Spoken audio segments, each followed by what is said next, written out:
The river remembers everything.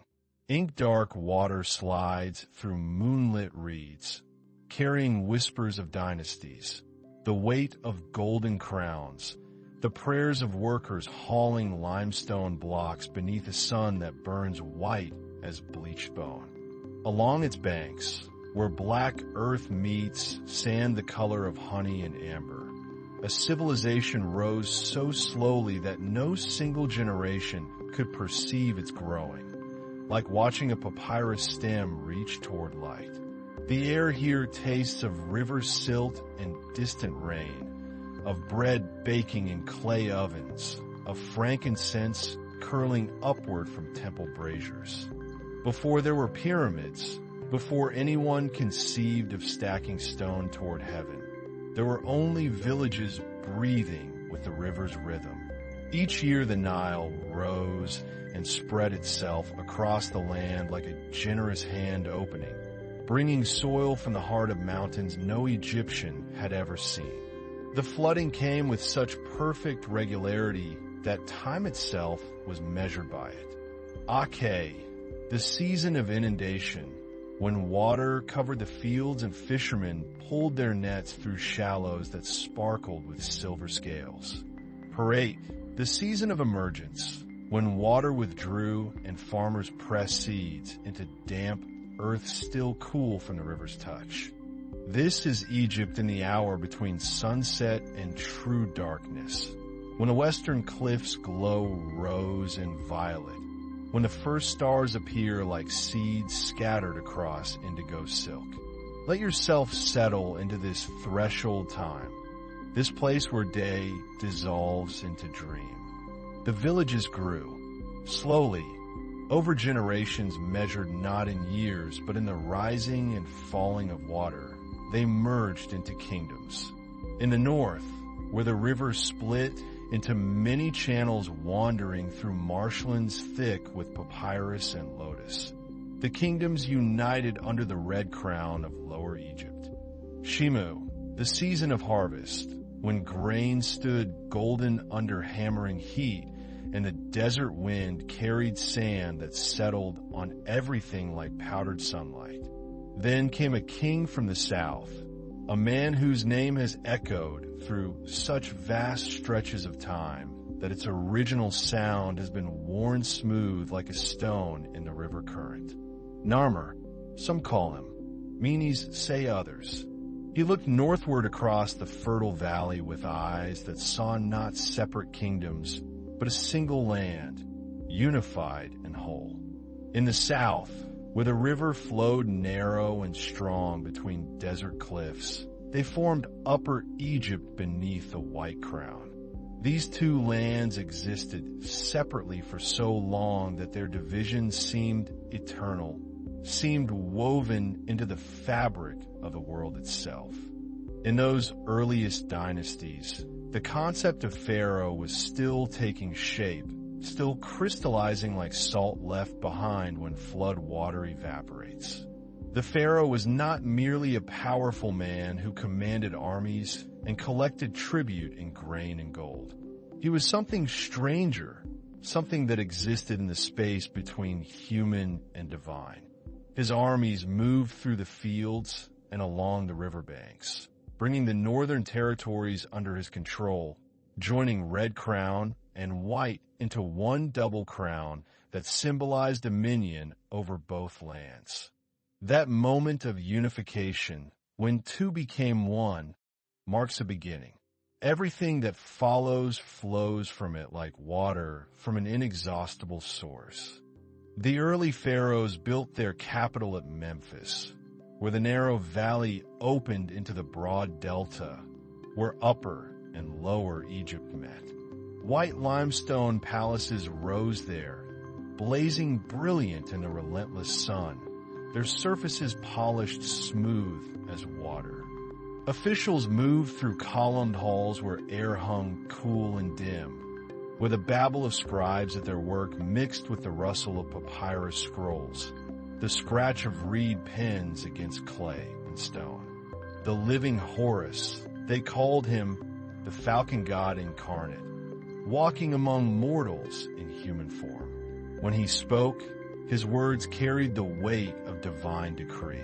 When he extended his hand to bless or curse, the gods themselves moved through his gesture. To stand in his presence was to stand at the boundary between the mortal world and eternity. Life moved at the pace of the river, at the pace of planting and harvest, at the slow, inexorable rhythm of seasons turning. Centuries passed like clouds drifting across the desert sky, and gradually the institution of Pharaoh grew more elaborate, more refined, accumulating layers of ritual and symbolism the way river silt accumulates in delta channels.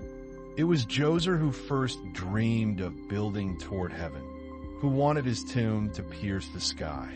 His architect, Imhotep, a man of such genius that later generations would worship him as a god, designed the step pyramid at Saqqara, that magnificent structure of platforms stacked one atop another, each one smaller than the last, rising nearly 200 feet into air that shimmers with heat. Outside, the city breathed and pulsed with life, craftsmen hammering at copper and gold, women grinding grain between stones worn concave by generations of use, children running barefoot through narrow streets, their laughter sharp as bird calls. The old kingdom emerged, that golden age when stone architecture reached heights that would not be surpassed for millennia. Building such monuments required resources on a scale difficult for the mind to grasp. Thousands of workers, not slaves despite what later tales would claim, but farmers who came during inundation when their fields lay underwater, who received rations of bread and beer, garlic and onions, who believed deeply that their labor served something sacred. Imagine standing at its base, looking upward along those massive limestone blocks, feeling the weight of ambition made solid, made permanent. The stone holds the warmth of countless suns absorbed during countless days. It smells of dust and age and the dry breath of the desert that surrounds it. Khufu commissioned the largest pyramid, the Great Pyramid of Giza, and for more than 20 years the work continued. Millions of limestone blocks, each weighing as much as 2 oxen, were quarried and hauled and lifted and placed with precision so exact that millennia later you cannot slip a knife blade between them. They lived in workers' villages, sleeping in mud brick houses that stayed cool even when the sun turned the outside world molten. At night, they sat in doorways, eating their evening meal, telling stories, singing songs passed down through generations, looking up at stars that seemed close enough to touch in that desert air, so dry it pulls moisture from skin and breath. Deep inside, in chambers cut from bedrock and sealed behind massive granite blocks, the pharaohs were laid to rest. Gold gleamed in the darkness, jewelry set with lapis lazuli the color of night sky, furniture inlaid with ebony and ivory, alabaster vessels containing precious oils, model boats to sail the celestial waters, loaves of bread and jars of beer to nourish the deceased in the afterlife. The pyramid grew, dominating the desert plateau, its white limestone casing stones polished until they reflected sunlight like a mirror, visible for miles in every direction, a beacon proclaiming the power of the God King who commanded its construction. Death was not an ending, but a transformation, a doorway through which one passed into another existence. The body had to be preserved, kept intact, and so they developed the art of mummification, that elaborate process requiring 70 days from start to finish. Internal organs removed and placed in canopic jars. The brain extracted through the nose with long bronze hooks. The body cavity filled with natron salt to draw out moisture. Then finally wrapped in hundreds of yards of linen strips. each one blessed, each layer protecting and preserving. The walls bore hieroglyphs, those beautiful combinations of picture and sound, spells and prayers to protect the dead and guide them through the dangers of the underworld. The Old Kingdom pharaohs governed through an elaborate bureaucracy that reached into every corner of their realm. Viziers managed daily administration, their offices piled with scrolls recording grain harvests and tax receipts, work crew assignments, and legal judgments. Provincial governors controlled the nomes, each region with its own traditions and local gods, its own festivals and sacred animals. Priests maintained the temples, performing rituals 3 times daily at dawn and noon and dusk, offerings of food and drink and incense presented to the gods housed in their sanctuaries, statues of wood and stone and precious metals that were bathed and dressed and fed as if they were living beings. The heart remained in the body, for in the afterlife it would be weighed against a feather, the feather of Maat, goddess of truth and cosmic order. If the heart was light, unburdened by wrongdoing, the deceased would live forever in the field of reeds, that paradise where wheat grew 7 cubits high, and every day was a perfect day of harvest. In villages along the river, life unfolded with rhythms unchanged for centuries. Farmers worked small plots of land, planting wheat and barley, tending cattle and goats, harvesting papyrus from the marshes where it grew taller than a man, its triangular stems swaying in the breeze. Fishermen worked the river at dawn when the water lay smooth as polished bronze, casting nets that came up heavy with catch, the fish still flipping and gasping, scales catching the early light. Women managed households, raised children, worked alongside their husbands in the fields during planting and harvest, ground grain in stone mortars, baked bread in dome-shaped ovens built of Nile clay. Scribes learned their craft through years of practice, copying out texts until their hands moved with unconscious precision, creating those elegant hieroglyphs that covered tomb walls and temple columns, that recorded history and mythology, tax records and love poetry, medical treatises and astronomical observations. But even the strongest kingdoms eventually weaken, eventually fade like colors bleached by relentless sun. After centuries of stability, the Old Kingdom began to fragment. Power flowed away from the pharaohs like water seeping into sand, dispersing among provincial governors who ruled their territories almost as independent rulers. Children played along the riverbanks, swimming in the cool water, chasing ibis through the reeds, learning the skills they would need as adults, the boys copying their fathers, the girls watching their mothers. Yet even in division, the dream of unity persisted. From Thebes in the south, new pharaohs emerged, gradually extending their control northward, reuniting the 2 lands and establishing the Middle Kingdom. These rulers presented themselves differently than their Old Kingdom predecessors. Perhaps the climate changed, perhaps droughts came, perhaps the massive building projects drained the treasury beyond recovery.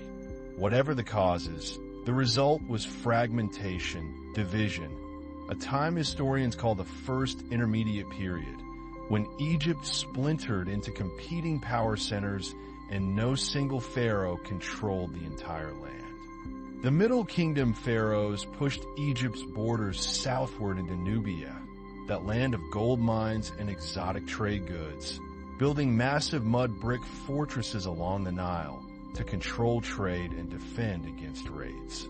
They reclaimed land from the desert through ambitious irrigation projects, increasing agricultural production, filling the royal granaries. They emphasized justice and concern for their subjects, portraying themselves as shepherds who cared for their flock. The change was subtle but real, visible in the literature of the period, in instructions left by pharaohs to their sons, advising wisdom and mercy, warning against arrogance and neglect of the common people. This was a golden age of literature, when scribes composed works of remarkable sophistication and beauty. The tale of Sinew tells of a court official who flees Egypt in fear, who lives in exile among foreign peoples but never stops longing for home, who finally returns in old age to die in the blessed land of Egypt and be buried in a proper tomb with proper rituals.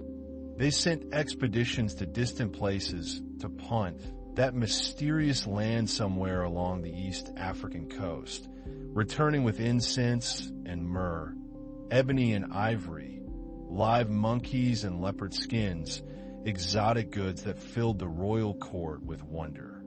Amenemhat and Senusret, names repeated through several generations. Pharaohs who built on their predecessors' achievements, who maintained order and prosperity, who commissioned beautiful works of art that survive still, statues of such power and presence that even worn and fragmentary, they command attention. The Middle Kingdom, too, eventually weakened, eventually gave way to another intermediate period. From the east came settlers, Asiatic peoples who established themselves in the Delta, who gradually grew powerful enough to rule as pharaohs themselves. The Egyptians called them Hyksos, rulers of foreign lands, and remembered them with resentment even after they were gone. The story moved its ancient audiences to tears, and even now, across the enormous gulf of millennia, something in it still resonates, that deep need for home, for the place where one belongs. Senusret III's portraits show a face marked by experience, by the weight of rule, eyes deep-set and somber, mouth neither smiling nor frowning, but simply enduring, eternal. But the Hyksos brought innovations that would ultimately be turned against them. Bronze working improved. The horse-drawn chariot arrived, that devastating military technology that would transform ancient warfare.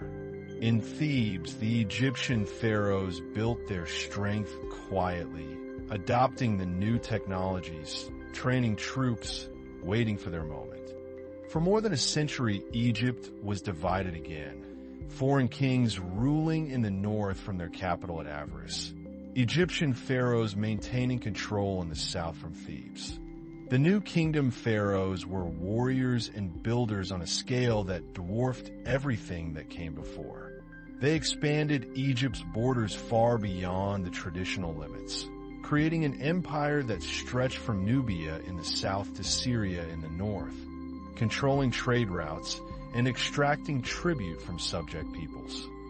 Finally, under Ahmose, they drove northward, besieging Avaris, expelling the Hyksos from Egypt, reuniting the land once more under native rule.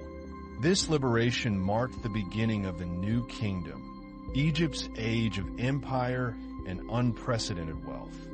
But the New Kingdom also produced Hatshepsut, perhaps the most remarkable woman of the ancient world. In a society where pharaohs were always men, she claimed the throne and ruled not as a queen, but as a king, wearing the false beard of kingship in official portraits, taking all the titles and performing all the rituals of a male pharaoh.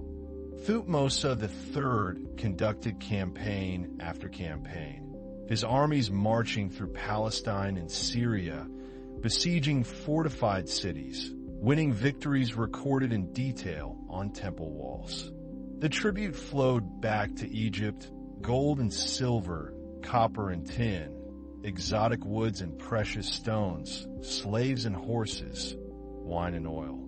After Hatshepsut came Amenhotep III, who ruled during Egypt's zenith of wealth and power.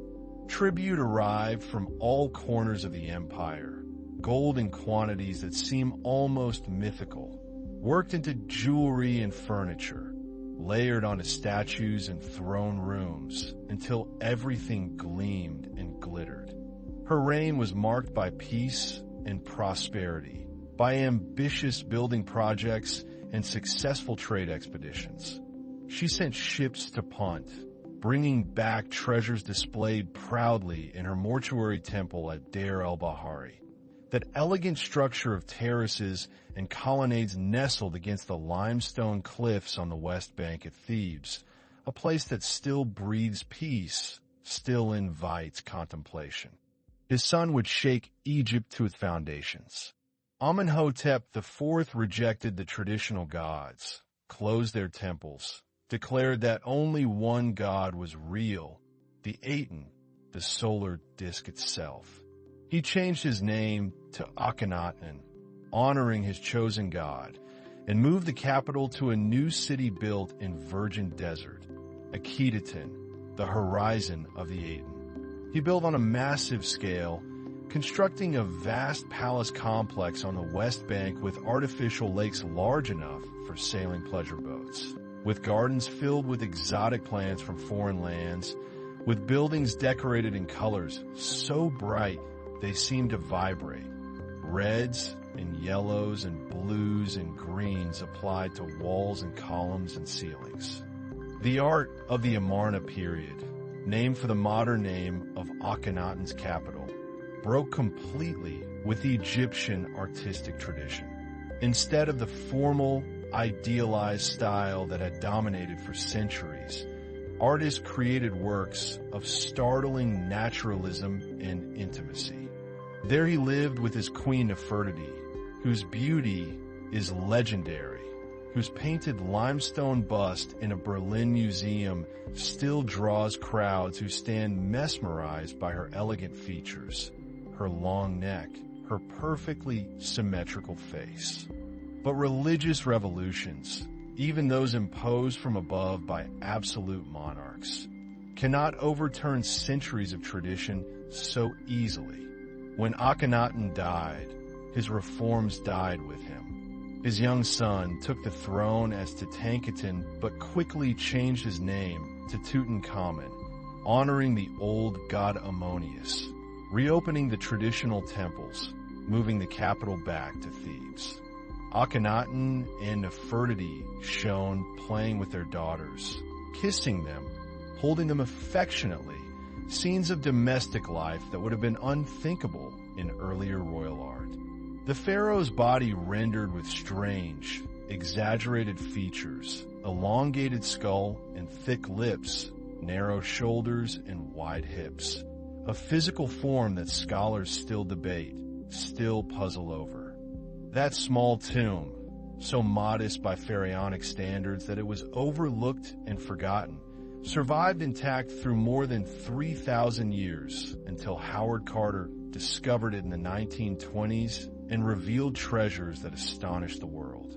Gold everywhere, layered on furniture and chariots, fashioned into jewelry and statues, covering the nested coffins that held the mummy.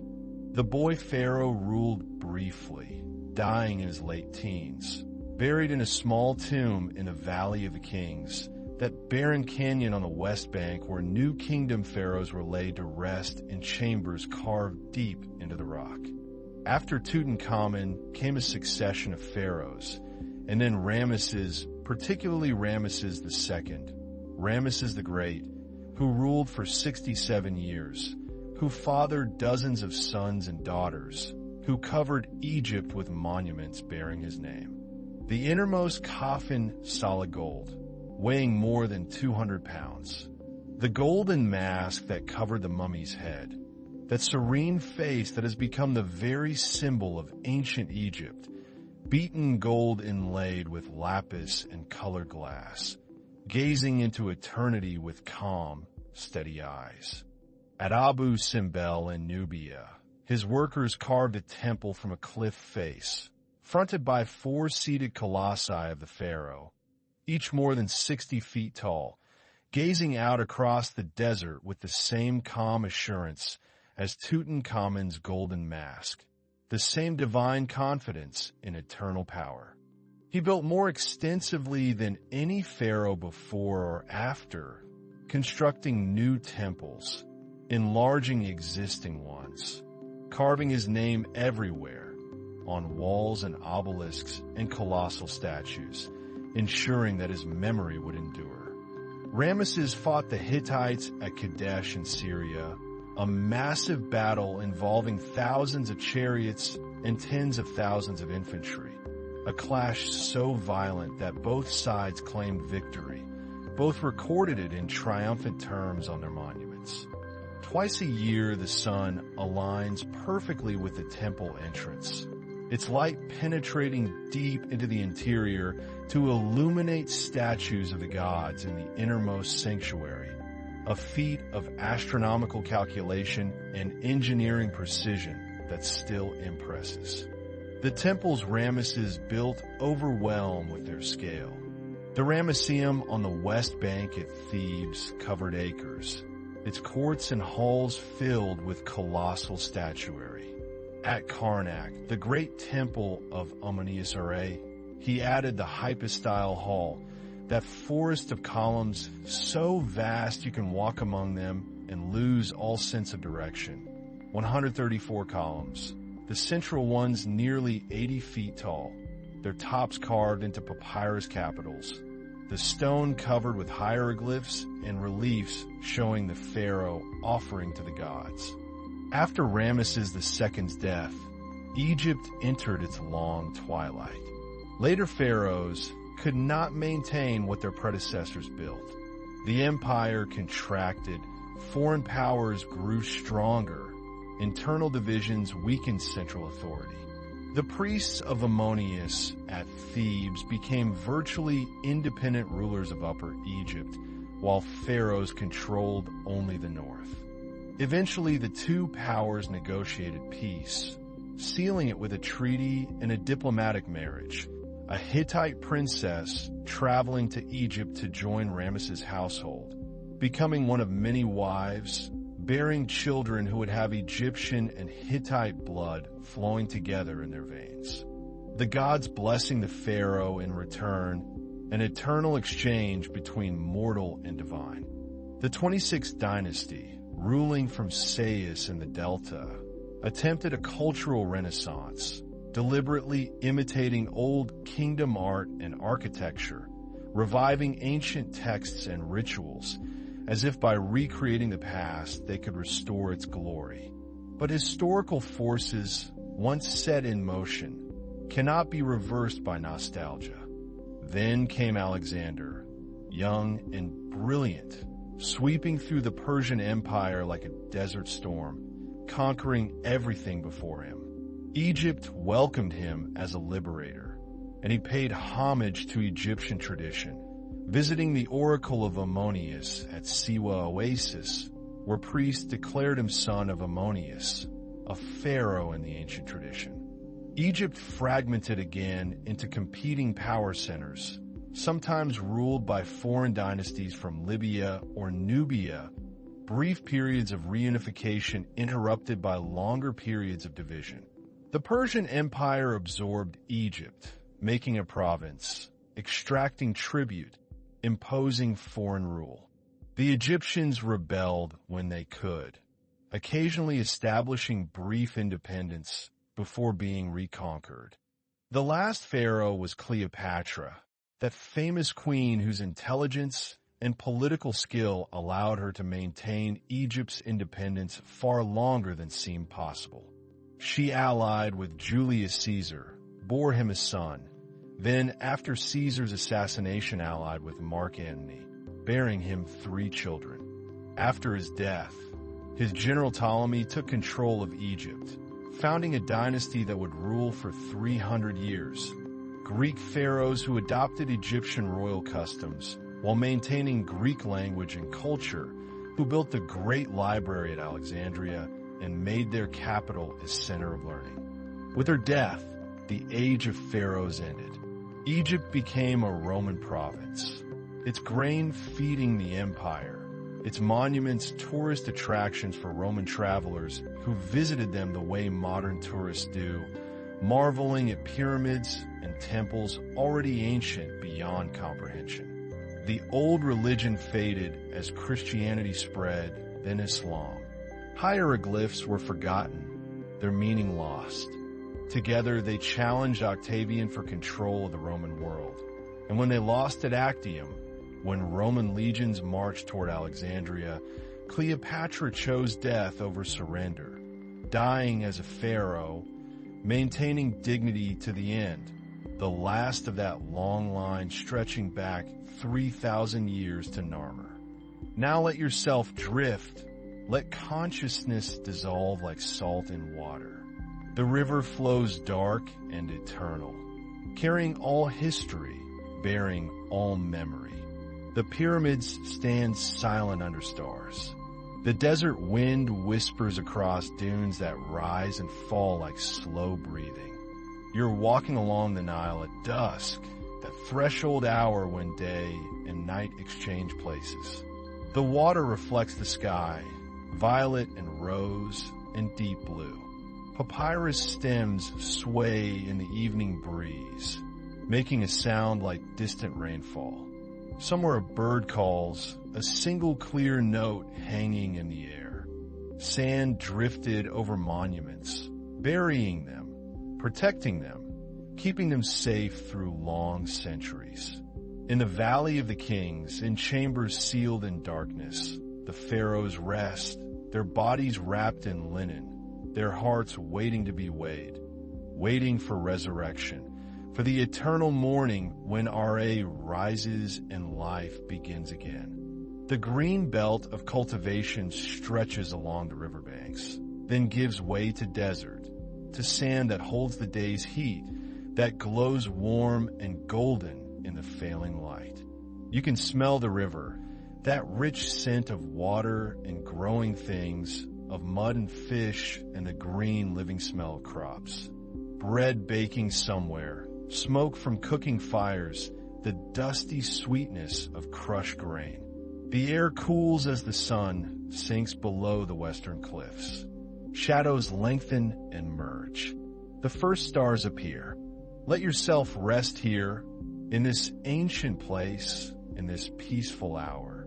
The pharaohs ruled for 3,000 years, maintaining order, preserving Maat, ensuring that the sun would rise each morning and set each evening, that the Nile would flood each year, that life would continue in its eternal cycle. A temple stands nearby, its pylons massive against the darkening sky. Torches flicker in the courtyard. Incense smoke rises from braziers, frankincense and myrrh, that ancient perfume that speaks of distant lands and sacred offerings. Inside the sanctuary, priests perform the evening ritual, offering food and drink to the god housed there, chanting prayers in voices that echo off stone walls. Sleep now. The river remembers everything and asks nothing in return. The stars wheel overhead, the same stars that guided Egyptian sailors, that watched over pyramid builders, that shone on Cleopatra's last night. Let them watch over you now. Let the deep peace of ancient Egypt settle over you like fine linen, soft and light. That same order, that same rhythm, still pulses beneath the surface of things, still holds the world together. Rest in the eternal present where all time exists at once, where past and future dissolve into a single endless moment.